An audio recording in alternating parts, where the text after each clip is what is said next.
चलिए अब हम शुरू करते हैं यहाँ पे HTML को। HTML का मतलब क्या होता है? हाइपर टेक्स्ट मार्कअप लैंग्वेज होती क्या है, ये विस्तार से हम जानेंगे और इसके बारे में कंप्लीट रूप से हम जो है प्रैक्टिकल भी यहाँ पे देखने वाले हैं। ठीक है, तो ये सारी चीज़ हम यहाँ पे देखेंगे। तो चलिए एक एक करके हम सारी चीज़ देख लेते हैं। HTML होता क्या है, मैं आपको यहाँ पे एक चित्र के रूप में समझाता हूँ। हमने जैसे वेब डिज़ाइनिंग कोर्स के बारे में बात की है। वेब डिज़ाइनिंग कोर्स क्या होता है, यानी कि वेबसाइट बनाने की जो पूरी प्रोसेस होती है कंप्लीट, मतलब शुरू से लेकर लास्ट तक की जो पूरी प्रोसेस होती है उसको हम क्या बोलेंगे, वेब डिज़ाइनिंग बोलेंगे। इसके अंतर्गत हम तीन चीज़ें देखने वाले हैं। एक तो हम देखने वाले HTML, दूसरा हम देखने वाले CSS यानी कैस्केडिंग स्टाइल शीट, और तीसरा देखने वाले JS यानी कि जावास्क्रिप्ट देखने वाले हैं। तो ये तीन चीज़ें मिलकर क्या होगी, एक वेब डिज़ाइनिंग के रूप में कंप्लीट प्रोसेस होगी। इसके अलावा एक और होती है ग्राफिक्स डिज़ाइन, तो वो भी हम यहाँ पे पढ़ेंगे। जैसे एडोब फोटोशॉप में हम ग्राफिक्स को कैसे डिज़ाइन करते हैं वो भी यहाँ पे देखेंगे, सारी चीज़ विस्तार से जानेंगे। तो नॉर्मली एक स्माइली आपको दिख रही है यहाँ पे। स्माइली को अगर हम HTML कोड के द्वारा बनाते हैं तो स्माइली कैसे बनेगी, अव्यवस्थित रूप से एक नॉर्मली एक स्ट्रक्चर बनेगी, पर उस स्ट्रक्चर को सही रूप प्रदान करने का काम कौन करेगी, CSS। यानी कि HTML और CSS के कॉम्बिनेशन से हम एक अच्छी वेबसाइट को यहाँ पे बना सकते हैं। वेबसाइट का स्ट्रक्चर अव्यवस्थित किस में बनेगा, HTML में एक स्ट्रक्चर, और उस स्ट्रक्चर को सही रूप प्रदान करने का काम कौन करेगी, CSS। यानी कि स्माइली आपको सही दिख रही है। उसके बाद देखिए स्माइलीज कैसे काम करेगी, देखिए ये यहाँ पे स्माइलीज काम कर रही है, यानी कि रोटेट हो रही है। किस प्रकार आपको यहाँ पे उसमें काम करवाना है, तो उसके लिए यहाँ पे आपको जरूरत पड़ेगी JS की, यानी कि जावास्क्रिप्ट की। यानी कि HTML स्ट्रक्चर बनाने का काम करेगा, CSS उसको रूप प्रदान करने का काम करेगा, और जावास्क्रिप्ट उसमें वर्किंग करने का काम करेगा। तो तीनों चीज़ मिलकर एक वेब डिज़ाइनिंग यानी कि वेबसाइट में सही रूप से काम कर सकते हैं। ठीक है, अब एक और आप स्ट्रक्चर देखिए यहाँ पे, मतलब एक चित्र देखिए। जैसे हमने HTML लिखे, HTML से सिर्फ कंकाल यानी कि कंकाल तंत्र बनता है। एक इंसान का कंकाल तंत्र, हड्डी का जो ढांचा होता है वो बनता है। ठीक है, पर उस कंकाल तंत्र में अगर रूप प्रदान करना है, उसकी स्किन देना है, उसमें कपड़े हमको दिखाना है, सारी चीज़ उसको जो है सही रूप देना है। ठीक है, तो उसके लिए हमको किसकी ज़रूरत पड़ेगी, CSS की ज़रूरत पड़ेगी। तो सिंपल बोल सकते हैं कि स्ट्रक्चर किससे बनेगा, HTML से बनेगा, और सही रूप उससे प्रदान करना है तो उसके लिए हमको CSS की ज़रूरत पड़ेगी। अब उस जो इंसान बना है, इंसान काम कैसे करेगा, मतलब उसके अंतर्गत जो रेस्पिरेटरी सिस्टम है या फिर जो अंदरूनी जो भी सिस्टम है, पाचन तंत्र है, वो काम कैसे करेंगे, ब्लड का आदान प्रदान, ब्लड का जो परिसंचरण, सारी चीज़ें किस प्रकार यहाँ वर्क करेगा, उसको निर्धारित करने का काम करती है जावास्क्रिप्ट। उसी प्रकार अगर हम बात करें वेबसाइट की, ठीक है, वेबसाइट की अगर बात करें तो वेबसाइट में नॉर्मल स्ट्रक्चर बनाने का काम कौन करेगा, HTML। ठीक है, उसको सजाने का काम कौन करेगा, CSS। और वेबसाइट में अगर कोई बटन को क्लिक करते हैं क्या मैसेज आएगा, किस प्रकार वो वर्क करेगा, तो उसके लिए यहाँ पे जावास्क्रिप्ट की जरूरत पड़ती है। तो तीनों चीज़ें आपको समझ में आ गई होगी। एक और चित्र में बताता हूँ आपको। देखिए यहाँ पे एक रोबोट है। रोबोट को नॉर्मली यहाँ पे देखिए जो उसके पुर्जे हैं, पुर्जे कस दिए गए हैं, एक शेप प्रदान कर दिया गया है। तो वो किसके द्वारा बनाया गया है, एक HTML के द्वारा, यानी कि हाइपर टेक्स्ट मार्कअप लैंग्वेज के द्वारा बनाया गया। और ये होता है स्ट्रक्चर। इस स्ट्रक्चर का अगर सजाना है, सारी चीज़ें उसके देखिए हथियारों से उसको लेस करना है, तो यानी कि उसको प्रेजेंटेशन प्रदान करना है या अपीयरेंस देना है, तो वो उसके किसके द्वारा दिया जाएगा, वो दिया जाएगा CSS के द्वारा। तो देखिए यहाँ पे हमने सजा दी है, एक प्रकार से कंप्लीट रूप से रोबोट बना दी है। पर रोबोट अभी काम कर रहा है क्या, बिल्कुल नहीं कर रहा है। रोबोट को काम करवाना है तो उसके लिए हमको यहाँ पे जरूरत होती है जावास्क्रिप्ट की, यानी कि डायनेमिक रूप उसको प्रदान करना है या कुछ एक्शन उसके द्वारा करवाना है, तो हमको किसकी जरूरत पड़ेगी, जावास्क्रिप्ट की जरूरत पड़ेगी। आई होप ये चीज़ें आपको समझ में आ गई होगी। तीनों में डिफरेंस हम पढ़ने वाले हैं अभी शुरुआत में। HTML यानी जो बेसिक स्ट्रक्चर बनाने का काम करेगा वेबसाइट का।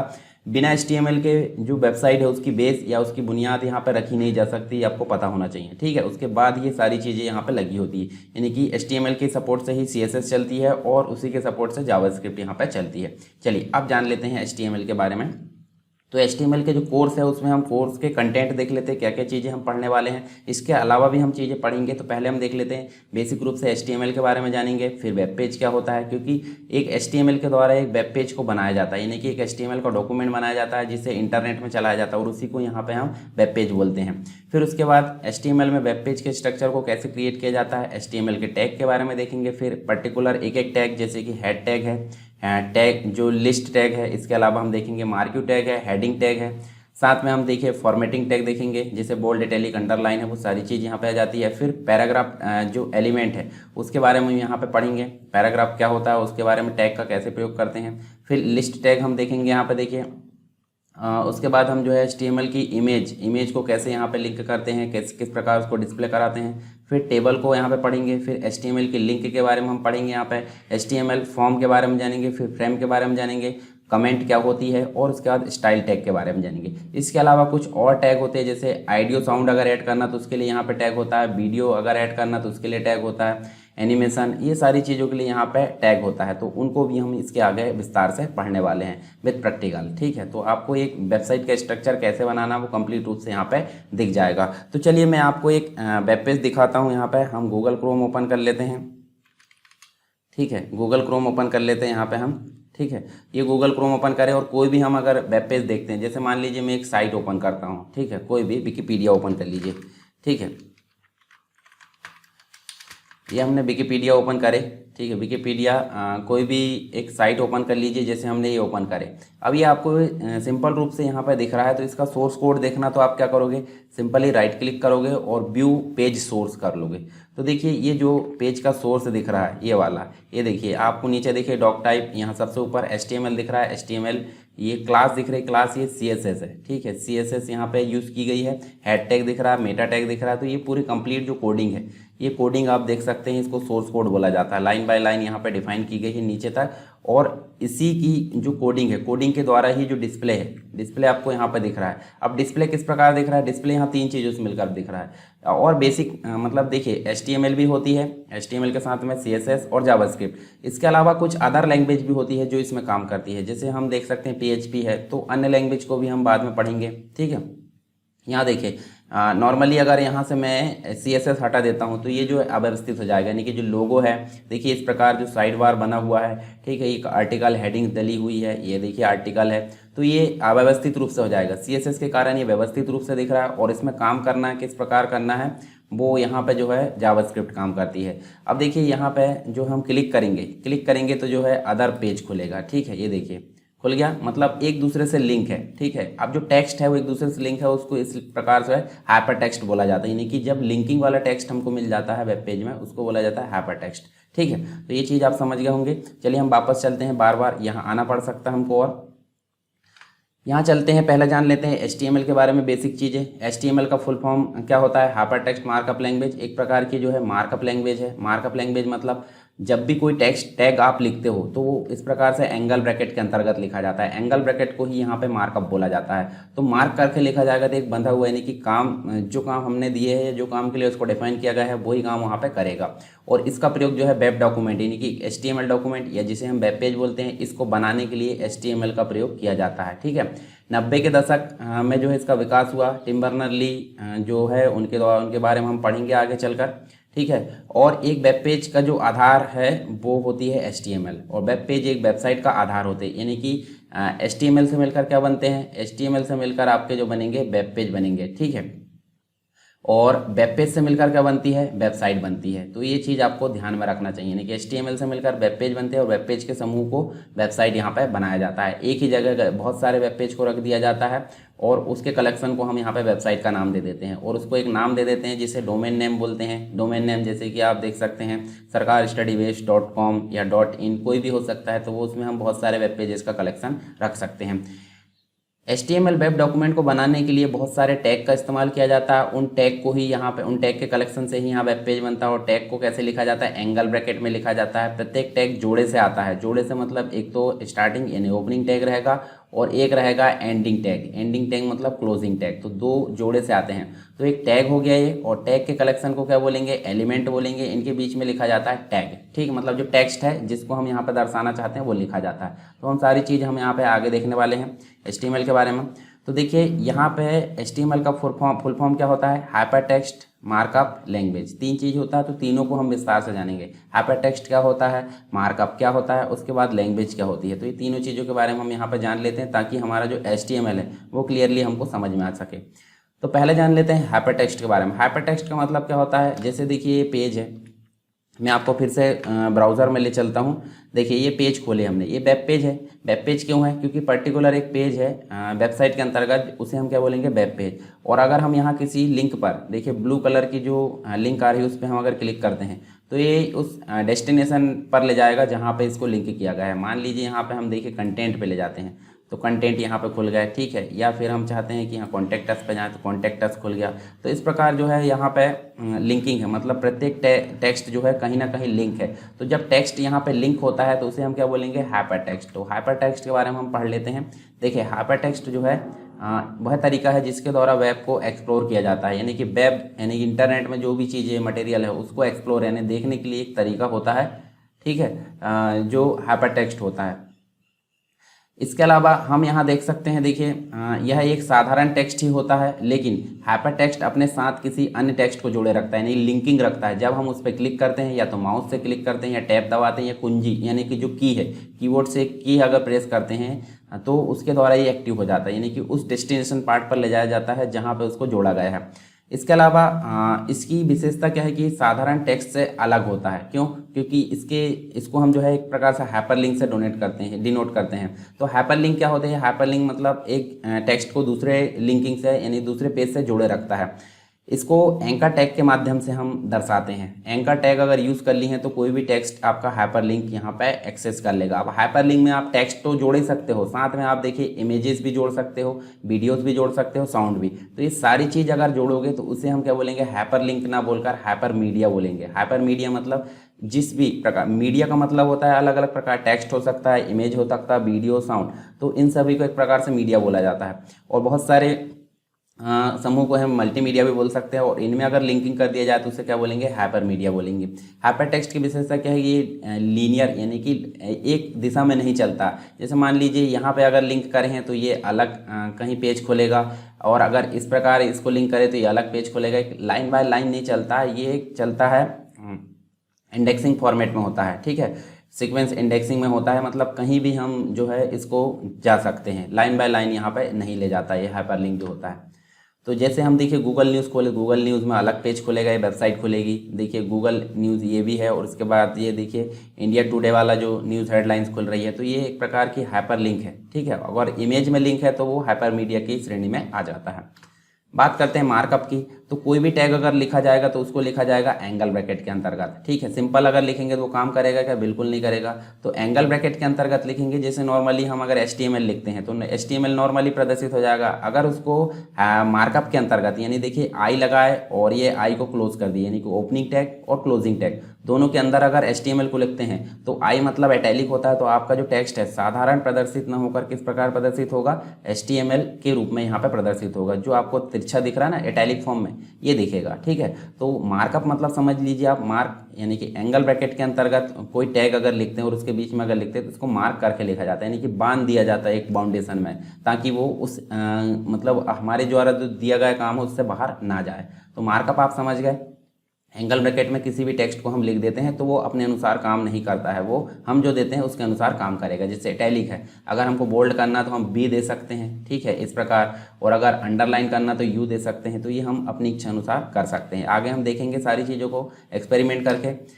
फिर बात करते हैं लैंग्वेज की। तो लैंग्वेज मतलब भाषा। भाषा मतलब होता है कम्युनिकेशन या विचारों के आदान प्रदान के लिए एक विशेष माध्यम होता है, जिसके द्वारा हम जो है एक व्यक्ति से दूसरे व्यक्ति में हमारे विचार आदान प्रदान कर सकते हैं। तो ऐसे ही कंप्यूटर लैंग्वेज भी होती है, जो क्या करती है, हमारे द्वारा जो भी दिया गया है इंस्ट्रक्शंस उसको समझने का यहाँ पे काम करती है। तो HTML भी एक प्रकार की भाषा है जिसका यूज़ जो है वेब पेज को बनाने के लिए किया जाता है, ठीक है। हाइपर टेक्स्ट मार्कअप लैंग्वेज है, और एक कोड वर्ड का इस्तेमाल करती है जिन्हें हम क्या बोलते हैं, टैग। तो टैग का कलेक्शन ही HTML कहलाता है। HTML के अंतर्गत बहुत सारे टैग होते हैं, और उन टैग को मिलाकर ही हम क्या बनाते हैं, एक वेब पेज का निर्माण करते हैं, ठीक है।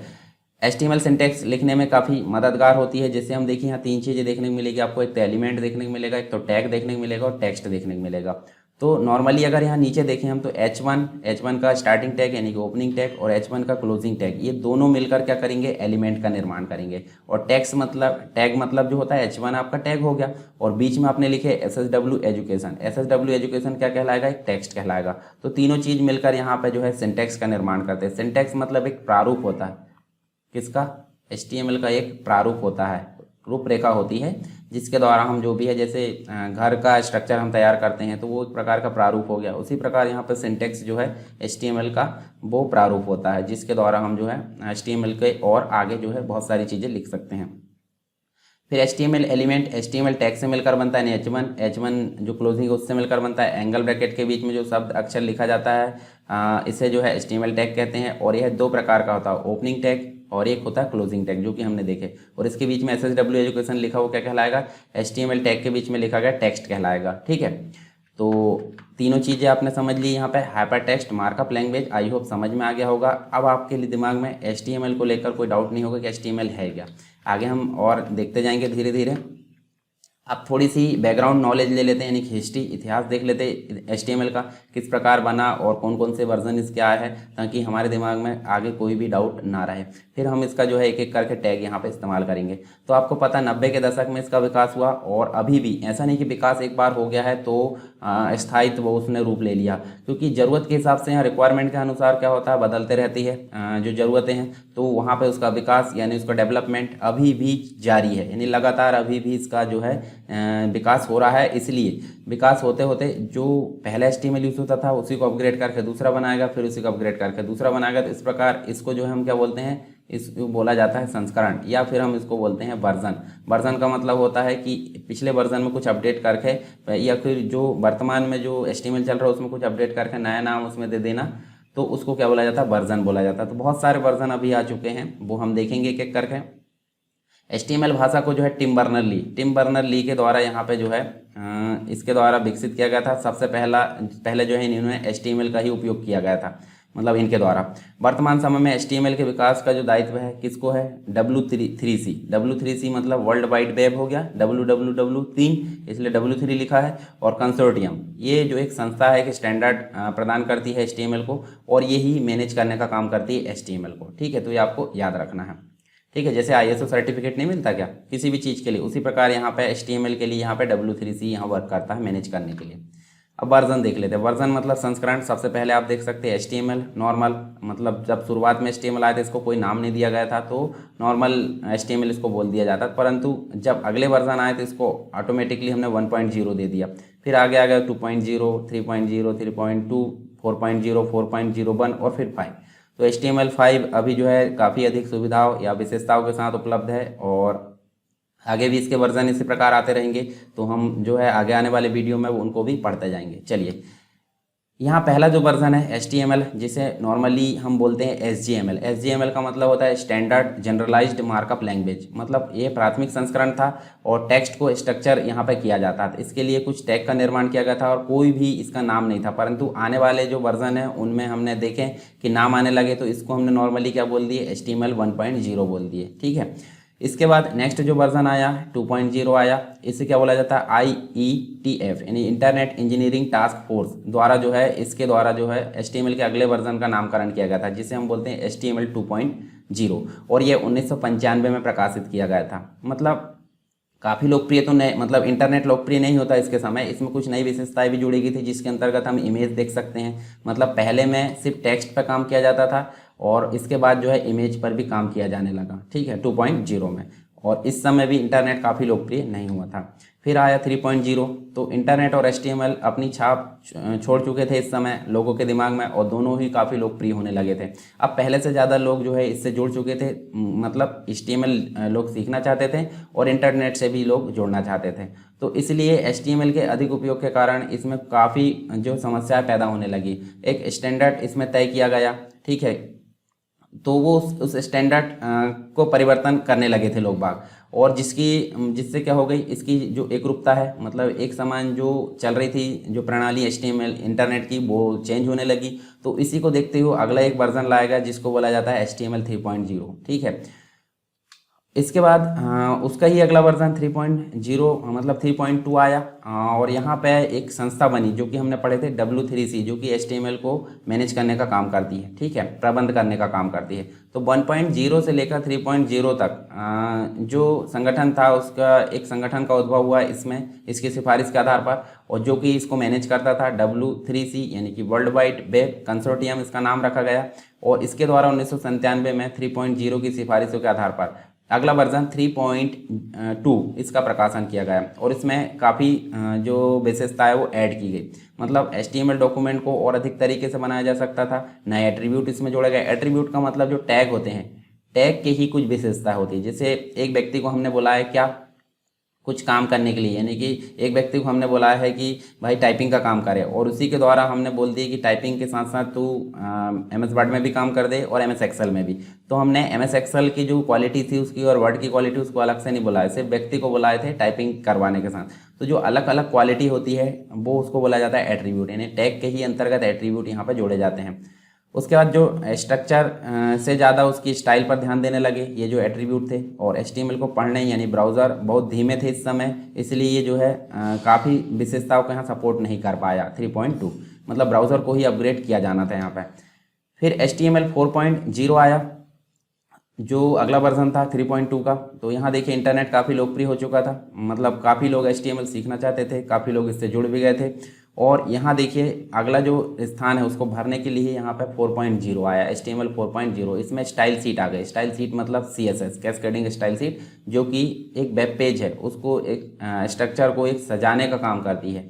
जैसे इसके अंतर्गत हमको फ्रेम देखने को मिलते हैं, स्क्रिप्ट, स्टाइल सीट, ये सभी जोड़े गए 4.0 के अंतर्गत। इसे पढ़ने वाले ब्राउज़र भी अब कुछ एडवांस हो चुके थे, मतलब पहले ब्राउज़र यहाँ पे बहुत सारी विशेषताओं को सपोर्ट नहीं करता था 3.2 की, पर अब ब्राउज़र भी एडवांस हो गया। ठीक है, फिर 4.0 को ही अगला वर्जन 4.01 आया।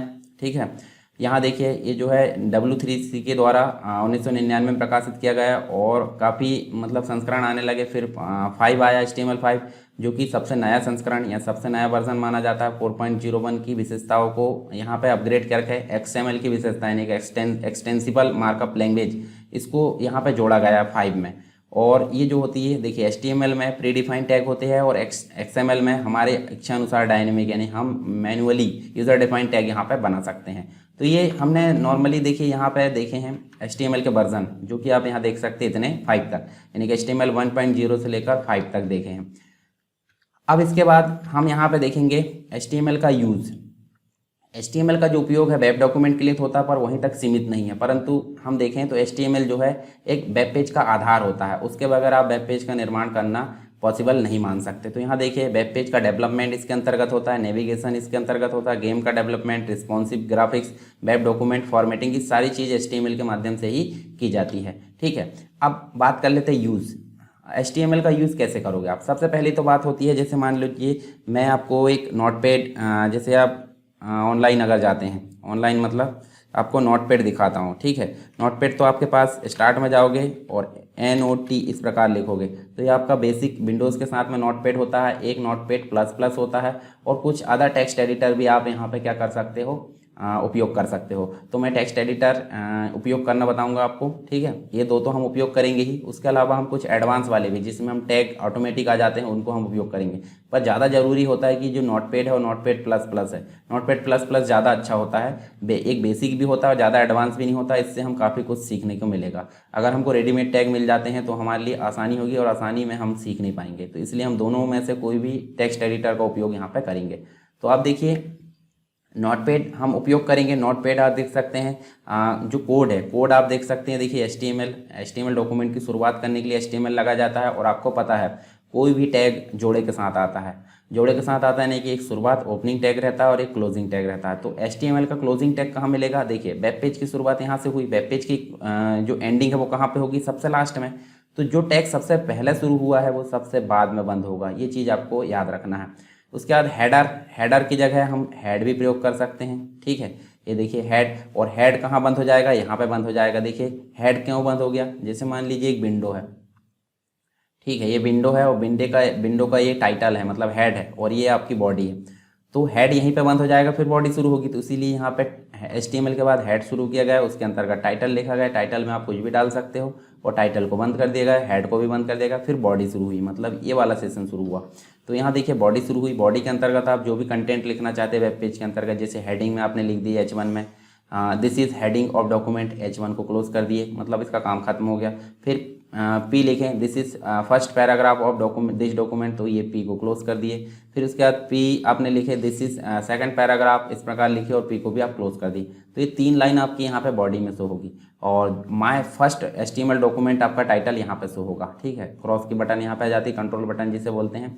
तो हेडर आप यहाँ टाइटल को मेंटेन करने के लिए उपयोग करते हैं और बॉडी को मेंटेन करने के लिए बॉडी टैग, और कंप्लीट HTML डॉक्यूमेंट को डिफाइन करने के लिए आप HTML टैग का उपयोग करते हैं। तो जो टैग सबसे पहले शुरू हुआ है उसको सबसे लास्ट में यहाँ पे क्लोज करते हैं। ये चीज़ आपको ध्यान में रखना है।